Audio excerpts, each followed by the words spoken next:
வணக்கம் நண்பர்களே.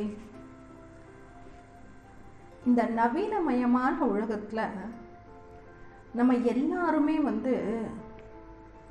செல்வங்கிற ஒரு பொருளை தேடி நம்ம ஓடிக்கிட்டே இருக்கோம். நம்ம ஓட்டத்திற்கு முடிவு எங்கே இருக்குன்னு தெரியல. ஆனால் அதை சார்ந்த ஒரு கதை இது. ஒரு நாட்டில் ஒரு வியாபாரி இருந்தான். அவனுக்கு தேவையான வசதிகள் இருக்கு, மனைவி மக்களோட அவன் சந்தோஷமா தான் இருக்கான். ஆனாலும் அவனுக்கு திருப்தி இல்லை. இன்னும் எனக்கு நிறைய செல்வம் சேரணும், செல்வம் வேணும் வேணும் வேணும் அப்படிங்கிற ஒரு ஆசை அவன் மனசுல இருந்துக்கிட்டே இருக்கு. அதனால அவன் என்ன பண்ணுவான் அப்படின்னா, தினமும் கடவுளை வேண்டுவான். கடவுளை எனக்கு எப்படியாவது செல்வத்தை கொடு அப்படின்னு சொல்லிட்டு தினமும் வேண்டுவான். அப்போ ஒரு நாள் இரவு கடவுள் அவனுக்கு காட்சி அளித்து, நீ கேட்குற செல்வத்தை நான் உனக்கு கொடுக்குறேன் அப்படின்னு சொல்லிடுறாரு. அந்த வியாபாரிக்கு ரொம்ப சந்தோஷமாயிடுது. அவன் நைட்டு தூங்க போயிடுவான். காலையில் எழுந்திரிச்சு பார்த்தா கடவுள் செல்வம் கொடுக்குறேன்னாரே, ஒன்றுமே இல்லையே, இன்னும் ஒன்றும் காணுமே அப்படின்னு சொல்லிட்டு அவன் பார்த்துட்டு போய் காலையில் எழுந்திரிச்சு கதவை திறக்கான். கதவு திறந்து பார்த்தா வீட்டுக்கு வெளியே ஒரு பெரிய பெட்டி இருக்கு. அந்த பெட்டிக்குள்ள போய் திறந்து பார்க்குறான். அந்த பெட்டிக்குள்ள நகைகள், தங்க நகைகள், வைரங்கள், வைடூரியங்கள்னு நிறைஞ்சு கிடக்குது. ஆனால் அந்த பெட்டி அவன் வீட்டுக்கு வெளியே இருக்கு. அவன் என்ன பண்ணுறான்னா, சுற்றி முற்றியும் பார்த்துட்டு யாருமே இல்லை அப்படிங்கிறத பார்த்துட்டு அந்த பெட்டியை வீட்டுக்குள்ளே எடுத்துகிட்டு வச்சுக்கிறான். முதல்ல அவனுக்கு மனசு ரொம்ப சந்தோஷமாக இருந்துச்சு. ஐயோ, இவ்வளோ நகைகள், வைரம், வைடூரியம், தங்கம் இதெல்லாம் நமக்கு கிடைச்சிருக்கே அப்படின்னு ரொம்ப சந்தோஷமாக இருந்து அந்த கொண்டு தான் வீட்டுக்குள்ளே வச்சுக்கிட்டான். அதுக்கப்புறம் அவனுக்கு ஒரு உறுத்தல், இது யாருடையது?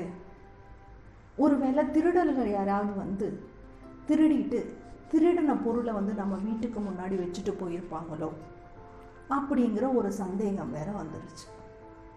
இந்த சந்தேகம் அவனை ரொம்ப ஆட்டி படைச்சது. நாளைக்கு நம்ம தான் திருடன்னு யாராவது சொல்லிட்டா என்ன பண்றது அப்படிங்கிற ஒரு மன உளைச்சல் வேற அவனுக்கு. அதனால அவன் அந்த உளைச்சல் அவனால் தாங்க முடியாம அவன் ரெண்டாவது நாள் அந்த நகையெல்லாம் எடுத்துட்டு போய் போலீஸ்கிட்ட கொடுத்து, இந்த மாதிரி இந்த நகைப்பெட்டி என் வீட்டுக்கு வெளியே இருந்துச்சு, இது யாருடையதுன்னு தெரியல அப்படின்னு சொல்லிட்டு போலீஸ்கிட்ட கொண்டு போய் கொடுத்துட்டான். அப்புறம் வீட்டுக்கு வந்ததுக்கு அப்புறம் தான் அவனுக்கு கடவுளோட ஞாபகம் வருது. திருப்பி அவன் கடவுளை கும்பிடுறான். அப்போ கடவுள் காட்சி அளிக்கிறார். அப்போ இவன் கேட்குறான், நான் உங்ககிட்ட செல்வம் கேட்டேனே, எனக்கு தரவே இல்லையே அப்படின்னா.